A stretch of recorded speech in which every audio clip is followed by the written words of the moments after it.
Hey everybody, it's Greg Rice. We're here in the bucket. That's Pawtucket, Rhode Island, and we're going to talk today about banks that are asking you for your deposit relationship in exchange for a mortgage or some type of loan with them. And frankly, I'm not a huge fan of this at all. It bothers me, to be quite frank and quite honest. And at this stage of my career, I feel like it's just a waste of my time to even talk about it with them, but they still continually ask me. And you can hurl tomatoes at the screen now, but just hear me out for a couple minutes before you make your own opinion, okay? Taking a step back, your financial picture is made up of a few things. Your credit card, your checking and savings accounts, your lines of credit, personal loans, and your mortgage loans. In a nutshell, there's others, money market, there's investments, etc. But for the purposes of this discussion, those are your big pieces of the pie, and those will be right here on the screen, done nicely by AJ. And the bank that you deal with, their goal is to get you to fit into each one of those slices of that pie. That increases their strength, that increases their liquidity, their lendability, and also their profit. Okay, so that's what they're looking for. They want you to fill out this entire pie or as many pieces of it as possible. So a neat little trick, little nifty trick they're doing is saying, hey, anybody that gets a loan or a mortgage, tell them we need their deposit account. And better yet, tell them if they have it automatically withdrawn from said deposit account, we'll give them a little discount of 0.25%. How does that sound? I like the discount, but I don't like just the deposit relationship. Okay, let's peel this onion back a little bit further. So as explained, all these little pieces of the pie I have with different banks. So I have my credit card with one bank, my checking account with another bank, my personal loan with this bank, my mortgages with multiple banks, not just one. Okay, it's all spread out nicely. And then my personal line of credit, a separate bank.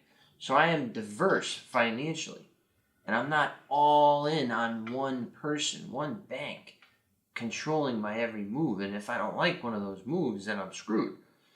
I was in that position years ago when I first started. I was with a local credit union. Everything was there. Checking account, credit card, mortgage, portfolio loan, everything was there. And then they did something I didn't like, and they were pretty much like, that's the way it is. And I said, well, you know what? I'm pulling everything. Every last penny, I'm taking it. Pain in the butt. Total pain in the butt to do. Took me a long time, but I did it. And I think to them, I proved my point. Okay, I proved my point of them being overly aggressive and competitive with me. And that's what I feel this deposit relationship is doing.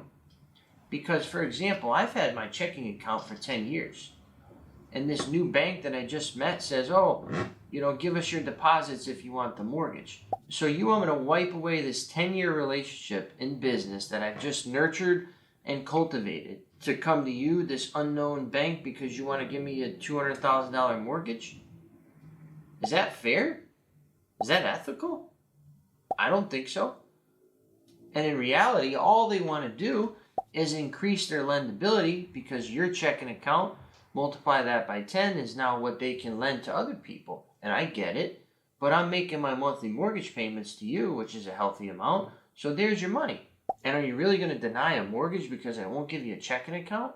And if you are, then I don't want to be with you as it is. So it's not a safe practice, because you're going more all into one institution. And number two is I think they're just being too greedy.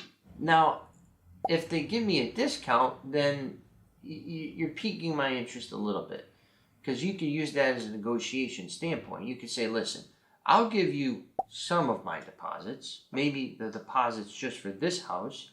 In exchange, you give me 0.5% off the interest rate, 0.25% off the interest rate. And then they may say, oh, no, we can't do that. I'm sorry. Then you could say, well, I'm sorry, I can't do this either. It's easy. It's back and forth. So don't feel pressured. Don't feel scared that you have to commit and give them your whole deposit relationship. I tell my banks no. I say, listen, I'm not doing it. I'll give you a deposit when I close to make you feel happy. You got a little reserves. But it's wishful thinking for a bank to think that if you were going to stop making your mortgage payments, that you would just let the money sit there. Of course you would pull it out. So it's wishful thinking. It's aggressive. It's being very highly competitive. And frankly, I just don't feel it's safe for you as the end user to be all in with one institution. So consider diversifying yourself. Consider negotiating a little bit with a lender and not just giving in to their demands, because money is available. Money is cheap nowadays. You can find it anywhere. Hard and soft lenders are available more than ever. So consider the fact that it's plentiful. There's plenty of options, especially here in New England, for you to find a loan, a mortgage, car loan, whatever it is. Don't get bullied. Don't get pressured. If you have any feedback, just let us know. Once again, Nexus Property Management's headquarters, Greg Rice, your property managed.